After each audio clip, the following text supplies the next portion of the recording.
আলাইকুম রহমতুল্লাহি ওবরাকাতু। জয় বাংলা, জয় বঙ্গবন্ধু, জয় হোক মাননীয় প্রধানমন্ত্রী শেখ হাসিনা, জয় হোক বাংলাদেশ আওয়ামী লীগ, জয় হোক বাংলাদেশ মেহনতি মানুষের। আপনারা জানেন আজকে এসে একটা কালো রাত। সেই কালো রাতে আমার বঙ্গবন্ধু শেখ মুজিবুর রহমান সাহেবকে হত্যা করা হয়েছিল এই 90 রাজাকার আলবদনরা। আমি তাদেরকে ধিক্কার এবং নিন্দা জানাই।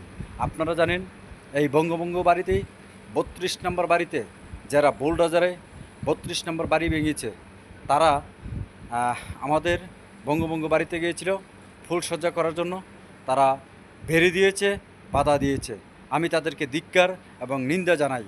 যারা 90 রাজাকার আলবদন পাকিস্তানের পেতাত্রা আজকে তাদেরকে বাধা করেছে। আমি বাঙালিকে বলতে চাই, আপনারা যেভাবে 71-এর সময় যুদ্ধ করেছিলেন, সেই যুদ্ধ করে আবারও একটা স্বাধীনতা আমাদেরকে এনে দেন। আমরা আর ধৈর্য ধরতে পারছি না এই 90 রাজাকার আলবদন পাকিস্তানের পেতাত্রের কাছে।